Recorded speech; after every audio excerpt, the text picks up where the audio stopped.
Thank you for joining us tonight. 90,000. That is the number of active missing person cases in the United States right now. People that you may never have heard of before, from different backgrounds and different races, thousands of families searching for loved ones. And tonight we're continuing our mission here on News Nation Prime to shine a light on each of these stories. And there are a lot of them. Tonight's case begins with something many of us have experienced at some point in our own lives: adventure.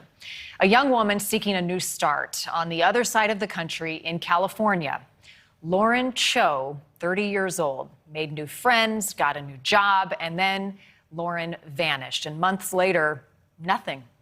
It has puzzled investigators and those closest to her.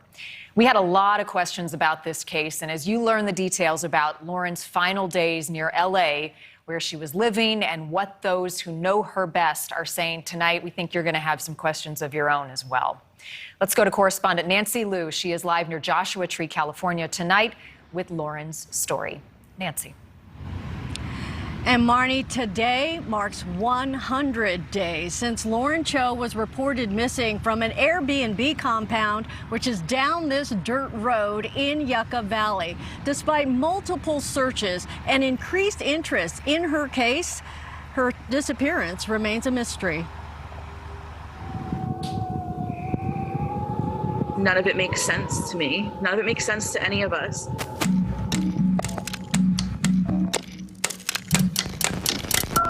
Those who know Lauren Cho well are desperate to know where she may be. Len Girardi went to high school with Lauren in New Jersey, and they later worked together, tattooing and piercing. All of her friends and family know that she wouldn't have just walked away from her life. She wouldn't have just evaporated.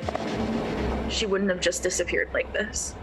But the 30-year-old, also known as Elle, has disappeared, and there's been no sign of her since June 28th.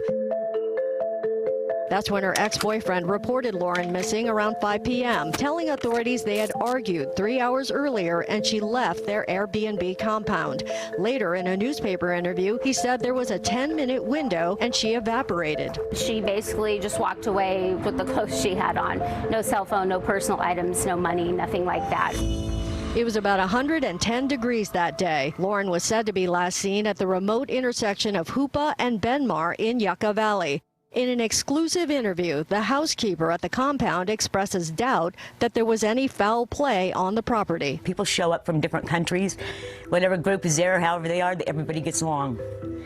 But nothing violent. Oh, no, never. Never, never. Tracy Cloud has worked at the compound for nearly 5 years. She believes she saw Elle while at work on the morning she went missing. Evidently, they started drinking in the daytime, and she had drank too much, so Cody, when she wanted to leave, Cody wouldn't let her take the vehicle, and evidently that's when she got upset. Lauren and her ex were a couple when they traveled across the country earlier this year, targeting the Joshua Tree area for a fresh start. She expressed dreams of opening a food truck. Lauren's early start was largely focused on singing and performing. Set me free, leave me be. I don't want to fall another moment. At Westminster Choir College, she became close friends with Caitlin Borden. One of her favorite things to do is find little gifts for people that are like silly, small things that'll make them smile. Up until late June, the two friends usually shared memes every day and talked every week. And Caitlin heard all about the compound where Lauren was staying. She had asked me to go visit her out on this Airbnb compound. And I was like, I'm a little bit scared about going to the desert in the middle of summer. I'm very pale. It is more than sun exposure that the compound is known for. According to the Airbnb listing, there is an open and liberal environment at this evolving collection of vintage trailers. The owner describes it as adults only, and clothing is optional. They're all musicians or artists, so they're all very mellow. They're like a different breed of people, they really are. Lauren is known to be artistic and fun. Her purse that she carries around is just like a rubber chicken. The sheriff's office has its special investigation unit on the case. And there have been multiple air and ground searches over the past 3 months, including at the compound. Authorities are appealing to people who were in this area in late June. You don't know what you don't know, so if you have anything that you think might be helpful, we absolutely want to hear from you. Go ahead and do the right thing and come forward and talk about maybe what they noticed or saw, and let's get the real narrative of what happened that day. Now, the family is maintaining a public Facebook page. It is called Find Lauren Cho, but they are not doing interviews.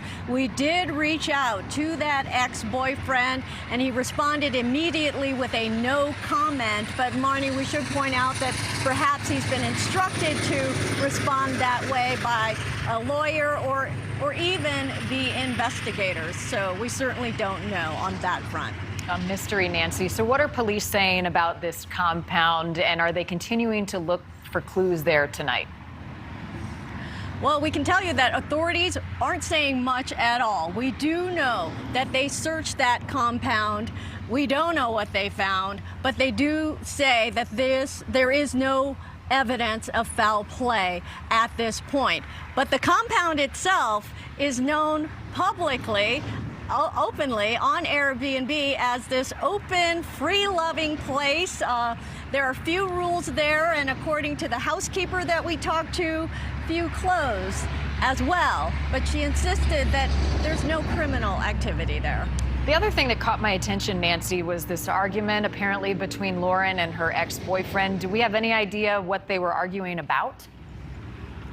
Yeah, authorities aren't saying what they're arguing about, but as we heard exclusively from that housekeeper, she said there was a lot of day drinking going on that day. And according to her, Lauren wanted to walk away. She wanted to drive away, actually, and her ex-boyfriend did not want to give her the keys, and that's when she walked off. And again, that's all we know at this point. And also, the ex-boyfriend had expressed that Lauren had been dating again. And we heard that from the housekeeper as well. And there are indications or speculation that perhaps she was picked up by someone she had met that was new in her life. Every piece of information could be a clue into where Lauren is tonight. Nancy Liu, live for us in California.